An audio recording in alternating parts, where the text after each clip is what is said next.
우리의 신앙생활에서는 믿음이 굉장히 중요합니다. 성도는 믿음으로 말미암아 구원받았죠. 믿음으로 하나님 나라를 우리가 유업으로 받습니다. 히브리서 11장 6절 말씀은 이렇게 말하고 있습니다. 믿음이 없이는 하나님을 기쁘시게 하지 못한다. 하나님께 나아가는 자는 반드시 그가 계시는 것과 또한 그가 자기를 찾는 자들에게 상 주시는 이심을 믿어야 한다고 성경은 분명히 우리에게 이야기해 주고 있습니다. 그러나 사실 우리들의 삶을 들여다보면 우리의 믿음 자체는 그리 대단하다고 말할 수 없습니다. 여러분, 우리의 믿음이 얼마나 보잘것없습니까? 정말 작은 것에 믿음을 저버리거나 토라질 때가 너무나도 많지 않습니까? 그렇다면 이 보잘것없는 믿음이 왜 우리의 인생에서, 우리의 삶 속에서 정말 중요한 걸까요? 왜냐하면 그 믿음을 보시는 이가 믿음을 인정해 주시기 때문입니다. 다시 말해서 하나님께서 우리의 보잘것없는 믿음도 예쁘게 봐주시고 은혜로 그것을 인정하시기 때문에 우리의 믿음이 굉장히 중요하다는 사실입니다. 그러므로 우리가 하나님께로부터 구원을 얻고 또 하나님 나라로 유업을 받아 이 땅에 살아갈 수 있는 것, 제가 생각하기엔 전적인 하나님의 은혜라고 생각합니다. 우리의 믿음 또한 마찬가지로 하나님의 전적인 은혜가 있어야 된다는 것이죠. 우리는 오늘 본문에서도 그 믿음을 인정해 주시고 또 그 믿음을 귀하게 여겨주시는 하나님을 이 나오미와 룻 그리고 보아스의 모습을 통해 분명히 발견되어집니다. 저희가 저번 시간에 룻이 우연히 이삭을 죽기를 하러 갔는데 보아스라고 하는 사람의 밭에 이르렀다고 말씀을 나누었습니다. 그리고 때마침 이 보아스는 그 추수하는 현장을 하기 위해서 그곳에 왔다가 룻을 만나게 되는 것을 우리가 저번 시간에 보았죠. 우연히와 마침, 그러나 그것은 하나님의 섭리였다라는 것을 우리는 저번 시간에 보았습니다. 보아스의 배려 덕분에 룻은 이삭을 줍습니다. 룻기 2장 17절을 보니 한 에바다 되는 보리를 주어 집으로 돌아갔다라고 성경은 기록하고 있습니다. 여기서 한 에바는 요즘으로 치면 22리터 정도 되는 양이라고 합니다. 그러니까 2리터짜리 생수통을 10개 넘게 주어서 간 것입니다. 상당히 많은 양이죠. 성경학자들은요 5일 정도 먹을 수 있는 양이라고 이야기합니다. 두 여인이 먹을 수 있는 양이죠. 그런데 룻기 2장 23절 말씀을 보면 이렇게 이야기합니다. 제가 한번 읽어드리겠습니다. 이에 룻이 보아스의 소녀들에게 가까이 있어서 보리 추수와 밀 추수를 마치기까지 이삭을 주우며 그의 시어머니와 함께 거주하니라 라고 성경은 기록하고 있습니다. 룻이 언제까지 이삭을 주었냐 하면요 보리 추수와 이 밀 추수를 마치기까지 주었다라는 거예요. 여러분, 이스라엘에서 3월 정도는요 보리를 추수하는 시기입니다. 그리고 밀 추수가 5월 말에 끝납니다. 그러니까 룻은 2달 가까이 보아스 밭에 계속 나가서 보리를 줍고 밀을 주었다는 것을 우리는 성경을 통해 알 수 있는 거죠.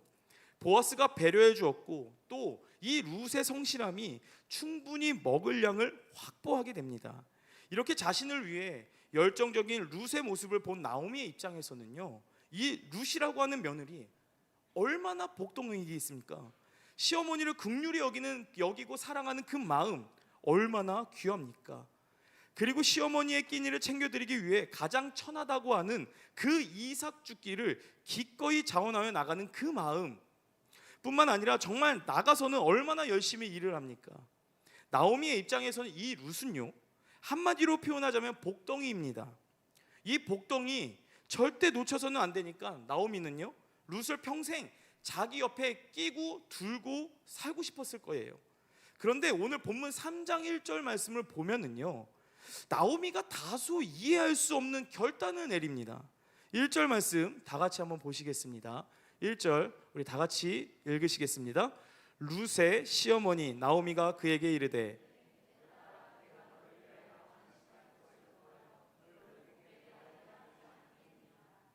이 부분을 좀 더 이해하기 쉽게 유진 피터슨 목사님이 쓰신 메시지 성경으로 제가 한번 쉽게 읽어드리겠습니다. 내 사랑하는 딸아, 이제 내가 행복하게 살 수 있도록 너에게 좋은 가정을 찾아주어야겠다. 이게 무슨 말입니까? 내 딸아, 너 아직 젊고 기회도 많은데 언제까지 혼자서 이렇게 이삭을 주며 힘들게 살 거니? 이거 옳지 않다라는 이야기를 룻에게 나오미가 이야기해주고 있다는 거죠. 게다가 이방 여인으로 의지할 것이 없이 사람들에게 무시당하고 멸시당하는 것, 내가 생각할 땐 이젠 너는 재혼하는 게 좋겠다, 새 출발하는 게 좋겠다, 좋은 가정을 꾸렸으면 좋겠다라고 나오미가 룻에게 제안을 하고 있다는 거예요. 즉 나오미의 행동은 룻의 앞날을 향해 적극적인 자세를 취하고 있다는 거죠. 저는 이 나오미가 룻을 향해 이렇게 말하는 것, 나오미 입장에서 굉장히 쉽지 않았을 거라고 생각합니다. 왜냐하면 우리도 친구 사이가 그렇잖아요. 나랑 제일 친한 친구가 있는데 그 친구가 다른 사람과 사랑을 하는 거예요. 그래서 그 다른 친구와 시간을 많이 보내기 시작하면 괜히 질투가 날 것 같아요. 게다가 걱정이 됩니다. 이유는 내가 우선순위에서 밀릴까 봐. 지금까지 며느리 이 룻은 시어머니에게 얼마나 잘했습니까? 그런데 남자가 생겨버렸어요. 그 남자에게 마음에 빼앗겨 버렸다면, 그리고 나오미 자신은 분명히 뒷전으로 밀리게 되면 나오미 입장에서는 얼마나 불안한 일입니까? 그런데 굳이 시어머니가 나서서 이 남자 만나봐라 라고 적극적으로 나서고 있다는 것입니다. 나오미가 굳이 그렇게까지 한 이유는 도대체 무엇일까요? 그것은 나오미는 룻을 진심으로 사랑했기 때문이에요. 한 사람을 정말 사랑하니까 굳이 그렇게까지 하게 되더라는 것입니다. 여러분, 사랑이라는 것은요, 굳이 그렇게까지 하는 거예요. 요한복음 4장을 보면요, 한 번쯤 다 들어보실 한 여인이 등장합니다. 5번 결혼 실패하고 지금 함께 살고 있는 남자도 자기 남편이 아닌 그 5번의 결혼 실패로 인해 사람들에게 손가락질 당하고 멸시당한 사마리아 여인이요. 그 여인은요, 사람들이 아무도 물을 뜨러 오지 않는 그 정오 시간, 그리고 그 떼어볕에 물을 뜨러 가야 했습니다. 모두에게 고립되어 외로운 삶을 살아야 했던 한 사마리아 여인. 그런데요, 예수님이 있잖아요. 그 여인을 굳이 찾으러 가세요. 당시 유대인들은 사마리아 땅을 거쳐가지 않습니다. 그런데 예수님께서 굳이 사마리아 땅으로 가자고 이야기를 하시죠. 그리고 그곳에서 사마리아 여인을 만나게 됩니다. 사람들을 만나기 꺼려했던 그 여인 때문에 예수님은 굳이 도대체 이렇게까지 하신 이유가 무엇일까요? 심지어요, 예수님께서는요, 제자들은 먹을 거 구하러 오라고 하면서 사마리아 여인과 개인적 만남을 준비하십니다. 이 여인은 사람과 어울리는 걸 별로 좋아하지 않습니다. 왜냐하면 사람들이 자신을 향해 비난하고 흉보는 일이 일상이었어요. 그런데 예수님은요, 상처가 많은 사마리아 여인에게 굳이 말을 겁니다. 물을 좀 달라고요. 그리고 그 여인의 상처를 굳이 건드리시고 그 여인에게 구원을 선포하시더라는 거예요. 왜 예수님께서는 굳이 그렇게 하셨을까요? 그 사마리아 여인을 사랑하셨기 때문이에요. 그 여인을 사정을 누구보다도 잘 알고 있었던 분이 예수님이셨다는 거죠. 그 여인이 얼마나 아픔 가운데 살아갔는지 누구보다 잘 알고 계셨던 분이 바로 예수님이셨습니다. 그 여인이 정말 회복되고 치유되기를 원하셨을 뿐 아니라 정말 구원받기를 원했던 자가 바로 예수님이셨습니다. 그래서 예수님은요, 그 모든 수고를 감내하시면서 굳이 사마리아 여인을 만나러 가시는 거고, 그리고 그에게 손을 내미셨다는 거예요. 여러분, 정말 우리가 신앙인으로 살고 믿음 생활을 한다고 하면서 산다는 것, 굳이 그렇게까지 사랑하고 섬기는 삶을 사는 겁니다. 예수님께서도 우리에게 굳이 그렇게 하셨잖아요. 그렇게 하지도 않아도 되는데 굳이 인간의 몸을 입고 이 땅에 오시지 않으셨습니까?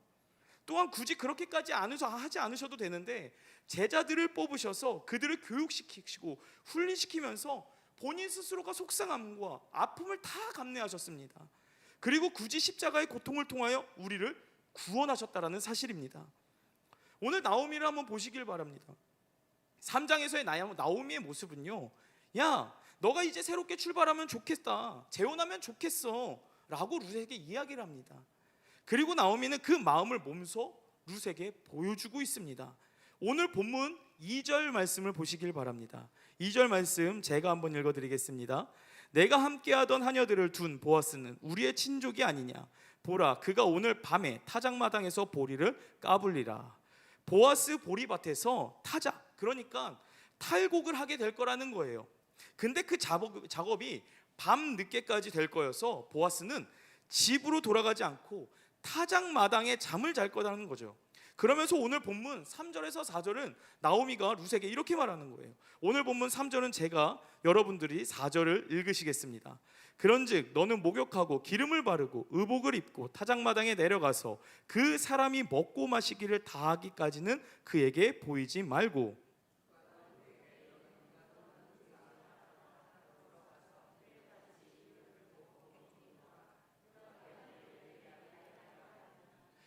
나오미는요, 룻에게 구체적으로 어떻게 해야 할지 그리고 하나하나 자세하게 룻에게 설명해 주고 있습니다. 너는 이제 목욕하고 기름을 바르고 의복을 차려입고 보아스가 눕는 자리를 찾아가서 그의 발치에 누우라고 이야기합니다. 이는 룻에게 굉장히 모범적인 제안을 하고 있는 것입니다. 사실 이 나오미의 계획 굉장히 무모하고 위험한 계획이기도 합니다. 잘못될 수도 있다라는 거예요. 상처만 입고 돌아올 수 있고 심지어 이 룻이 음란한 여인으로 고발될 수 있는 상황이기도 합니다. 그런데도 나오미가 이토록 자세하게 설명해 줄 수 있었던 이유는 4절 하반절을 보시면 그가 내 할 일을 내게 알게 하리라. 무슨 말입니까? 나오미는 보아스에 대한 믿음이 있었다라는 거예요. 어떤 믿음입니까? 2달 가까이 지켜보면서 그의 성품이 어떠한지, 우리 며느리를 어떻게 생각하는지, 그리고 그의 재정적인 상황은 어떤지, 또한 성격은 어떤지 다 나오미는 알아봤다라는 거예요. 그리고 나서 딱이라고 생각이 드니까 기회를 엿보고 있었던 거죠. 그러면서 오늘이 그날이다. 그러니까 룻 예쁘게 취장하고 그에게 청혼하라 라고 나오미는 룻에게 적극적으로 이야기를 해주고 있다는 거예요. 여러분, 나오미는 굳이 그렇게까지 안 해도 되는데 룻을 어떻게 해서든 보아스와 재혼시키려고 노력을 합니다. 왜 굳이 그렇게까지 했을까요? 그것은 룻을 진심으로 사랑했기 때문이죠. 우리가 정말 제대로 사랑하기 위해서는 애쓰고 수고해야 한다는 것이죠. 그 사람을 위해서 어떻게 사랑하면 됩니까? 라는 마음을 가지고 기도의 자리로 우리는 나아가야 된다는 거예요. 그러면 하나님께서 우리에게 어떻게 사랑해야 하는지를 지혜를 주신다는 거죠. 굳이 그렇게까지 사랑하는 것, 그것이 우리 그리스도인의 특권이고 사명이라는 것입니다. 저는 이 본문을 묵상하면서 인도네시아 어떤 선교사님의 한 이야기를 들은 적이 있습니다. 인도네시아는 무슬림이 무려 90%가 된다고 합니다. 근데 그분이 인도네시아에서 나병 환자 사역을 하고 있는데요, 거기서 복음을 전하면 그 누구도 쳐다보지 않는다라는 거예요. 그런데 이 쳐다보지 않던 사람들이 조금씩 기독교로 개종하기 시작했다는 거죠. 마음이 열고 있다는 거예요. 그래서 어떤 목사님이 물어봤다는 거예요.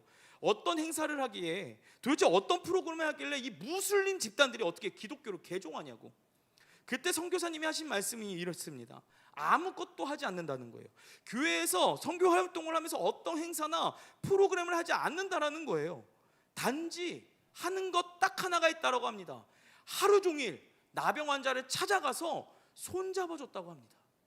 어떤 행사와 사역은 하지 않고 단지 나병 환자를 찾아가서 얼굴을 만져주고 안아주었다는 거예요. 근데 놀라운 건 몇 개월이 지나고 그들이 완전히 달라졌다는 것입니다. 아무도 그들에게 손잡아주거나 안아주는 사람이 없지만 굳이 선교사님이 그들에게 다가가 굳이 사랑으로 품으시고 안아주셨던 이유가 하나님께서 받은 사랑이 있기 때문에 그 사랑의 전달자로 살아갔기 때문에 그런 이야기를 하셨다라는 거죠. 여러분, 그렇게 하지 않아도 되는데 굳이 그렇게까지 하는 이유는요, 그게 우리 그리스도인이 받은 사명이기 때문에 그렇습니다. 굳이 그렇게까지 하면 손해일 것 같아도요, 오늘 본문 나오미를 한번 보시길 바랍니다. 굳이 보아스를 소개시켜주고 어떻게 해서든 재혼시켜주려고 다 가르쳐주고 있지 않습니까? 그리고 룻을 떠나보내기까지 합니다. 근데 이게 나오미한테 손해가 되지 않더라는 거예요. 룻이 결혼해서요, 보아스에게 아들이 생기죠. 아들의 이름이 오벳입니다. 오벳은 다들 아시다시피 다윗의 할아버지입니다. 그리고 그 가문에 예수 그리스도가 태어나는 정말로 영광스러운 일들을 그 나오미도 경험하게 되더라는 거예요. 누군가를 사랑하는 것, 굳이 그렇게까지 섬기는 것, 여러분, 그게 하나님이 우리에게 주신 축복을 여는 열쇠임을 믿으시길 바랍니다. 이 나오미의 말을 들은 룻, 어떻게 하는지 아십니까? 오늘 본문 5절을 한번 보시길 바랍니다. 룻이 시어머니에게 이르되 어머니의 말씀대로 내가 다 행하리이다 하니라 라고 말하고 있습니다. 그리고 6절에서도요, 그가 타작마당으로 내려가서 시어머니의 명령대로 다 하니라 라고 말하고 있다는 거예요. 이게 참 어려운 것입니다. 왜냐하면 나오미가 룻에게 말한 지금 이 행동은 좋은 일 같을 수도 있지만 한편으로 룻의 입장에서는 위험한 일이기도 합니다. 우리가 본문을 읽을 때 그냥 넘어갈 수 있지만 실제로 여러분이 룻이라고 생각하면 나오미의 이 말을 그대로 이행하기는 쉽지 않았을 거라는 거죠. 오늘 함께 읽진 않았지만 14절 말씀을 보시면요, 제가 한번 읽어드리겠습니다. 룻이 새벽까지 그의 발치에 누웠다가 사람이 서로 알아보기 어려울 때에 일어났으니 보아스가 말하기를 여인이 타작마당에 들어온 것을 사람이 알지 못하여 할 것이라 라고 이야기합니다. 이것은 보아스가 룻에게 지금 말하고 있는 장면이에요.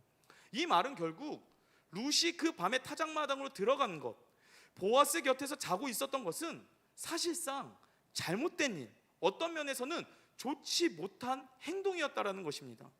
보아스가 그것을 알고 있었기 때문에 이 룻을 감추려 했고요, 몰래 돌려보냅니다.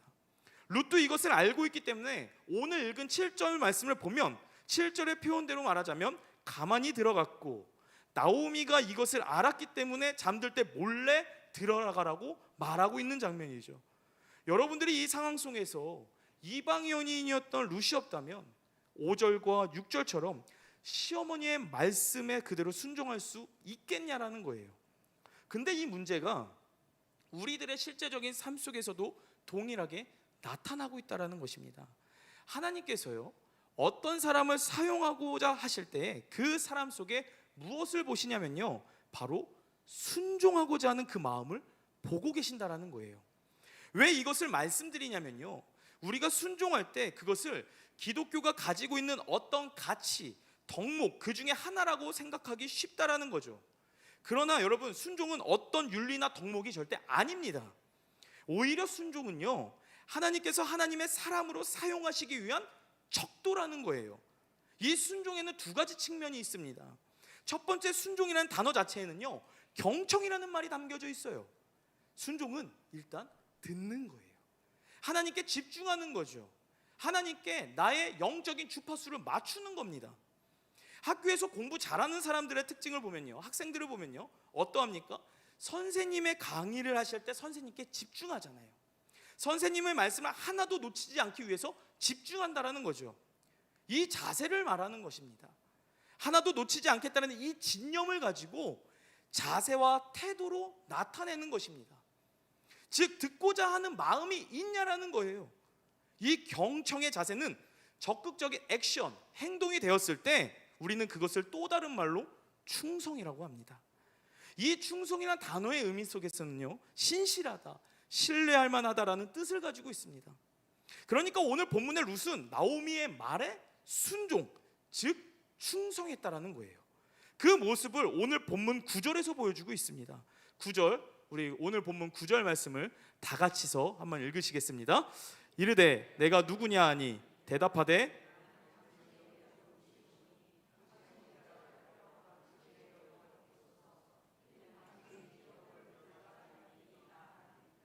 보아스가 발 곁에 잠든 룻을 발견하고 룻에게 묻습니다. 네가 누구냐? 그러자 룻이 뭐라고 말합니까? 당신의 여종 룻이 오니 당신의 옷자락을 펴 당신의 그 여종을 덮으소서라고 대답하고 있습니다. 여기서 옷자락은 날개라는 의미를 가지고 있습니다. 이 날개 안에는요, 보호와 안식, 더 나아가 안전이라는 의미도 포함되어 있습니다. 그러니까 룻이 지금 보아스에게 자신의 안식처가 되어 주십시오 라고 말하고 있는 거예요. 이처럼 룻은요, 나오미의 말에 순종합니다. 이런 순종과 충성의 모습을 본 보아스는 어떻게 반응합니까? 오늘 본문 10절 말씀입니다. 10절도 우리 다 같이 읽으시겠습니다. 그가 이르되 내 딸아 여호와께서 내게 복 주시기를 원하노라. 내가 가난하건 부하건 젊은 자를 따르지 아니하였으니 내가 베푼 인애가 처음보다 더하도다. 아멘. 보아스는 룻이 가지고 있던 이 마음을 알아줬습니다. 소중히 여겨주었죠. 이방 여인이었던 자신의 처지를 생각하지 않고 상황과 환경에 따라 자신을 판단하지 않습니다.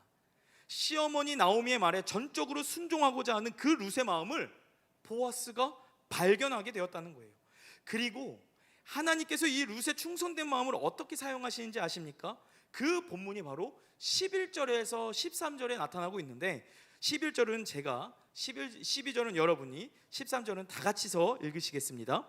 그리고 이제 내 딸아 두려워하지 말라. 내가 내 말대로 내게 다 행하리라. 내가 현숙한 여자인 줄을 나의 성읍 백성이 다 아느니라.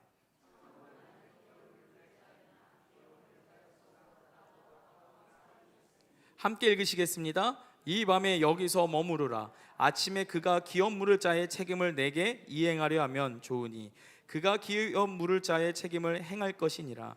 만일 그가 기업 물을 자의 책임을 내게 이행하기를 기뻐하지 아니하면 여호와께서 살아계심을 두고 맹세하노니 내가 기업 물을 자의 책임을 내게 이행하리라. 아침까지 누워 있을지니라 하는지라. 아멘. 우리는 여기에서 룻이 보여준 충성된 마음에 반응하고 있는 보아스의 또 다른 충성된 마음을 발견할 수 있습니다. 룻이 보아스에게 왔을 때 이 보아스는 룻의 말과 의도를 분명하게 이해합니다. 캐치를 한다라는 거죠. 룻이 자신에게 결혼해달라고 간청하는 모습을 확실하게 캐치하게 되죠. 그런데 보아스는요, 룻의 그 요구에 자신의 감정과 욕망에 따라 선택하지 않습니다. 자신보다 기업 물을 자에 더 가까운 사람이 있다라고 도리어 룻에게 이야기하고 있다는 거예요. 이것은 보아스의 신중한 선택입니다. 룻이 기업 물을 자의 법을 따라서 충성된 마음을 보여준 것처럼 자신이 굳이 하지 않아도 되지만 나오미의 그 말에 충성하여 순종하였던 룻처럼 보아스 역시 이 기업 물을 자의 법을 따라 같은 마음으로 충성된 모습을 보여주고 있는 대목이라는 거죠. 이처럼 충성은요, 또 다른 충성을 낳습니다. 룻의 충성이 보아스의 충성된 마음으로 연결되어 버렸다는 거예요. 룻이 자신의 밭으로 이삭을 주우러 매일같이 나온 것과 그녀에 대해 알아보니 자신이 기업을 이어주어야 한다는 사실을 대충 짐작을 하였으나 이 보아스의 마음은 움직이진 않았습니다. 그러나 그 마음이 움직이게 된 이유는요, 룻이 나오미를 향한 순종과 충성의 모습이 보아스의 마음을 움직이기 시작했다라는 것입니다. 그러면서 보아스는 룻에게 이렇게 말합니다. 자신보다 더 기업 물을 자의 사람이 있으니 그 책임을 그가 행하지 않는다면 여호와께서 살아계심을 두고 맹세하노니 자신이 그 책임을 이행하겠다고 보아스가 룻에게 말을 하고 있다는 거예요. 결국 이 룻의 충성심이 보아스의 마음을 움직였고 결국은 기업 물을 자라는 이 고엘 제도가 이행되기 시작했다라는 거죠. 그래서요, 이 룻기 3장을 보면요, 룻기는 3장은 룻기의 전체의 분기점과 같습니다. 오늘 본문에서 룻과 보아스의 이 은밀한 만남 속에서 룻이 가지고 있었던 그 마음과 보아스가 가지고 있었던 그 신중함, 그리고 이방 여인에 대한 배려와 따뜻함, 또한 기업 물을 자의 책임을 보아스가 이행하기로 결정했다라는 것입니다.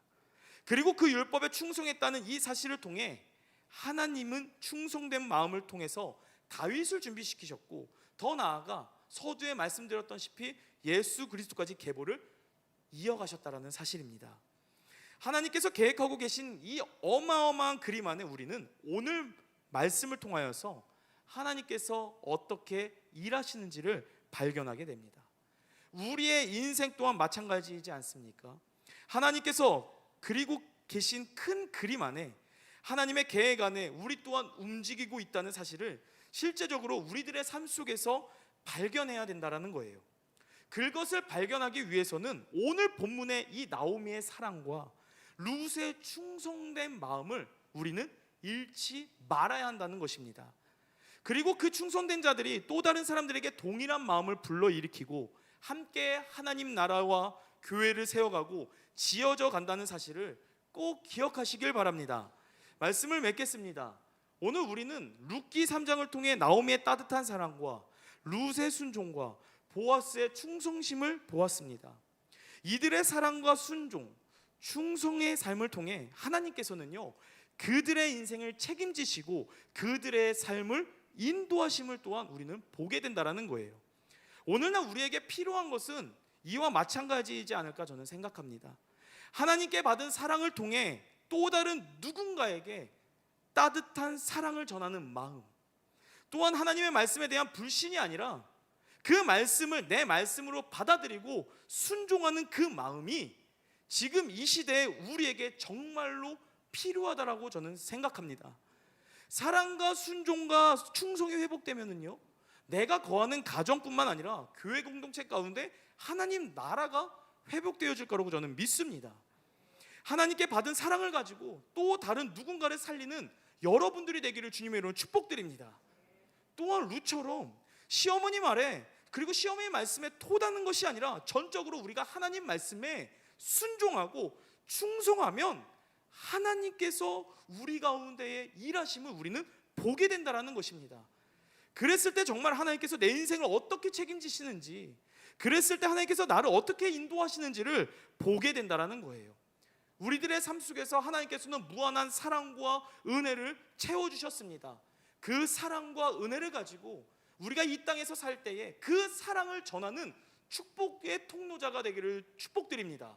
무엇보다 그 안에서 말씀을 붙들고 말씀을 가지고 살아내는 것, 내 삶의 기반을 말씀으로 잡고 말씀에 순종하여 말씀에 충성하며 살아갔을 때에 하나님의 일하심을 내가 거하는 가정이나 내가 거하는 직장, 교회 공동체 속에서 하나님의 풍성한 은혜를 경험하는 우리 모두가 되기를 주님의 이름으로 소망합니다.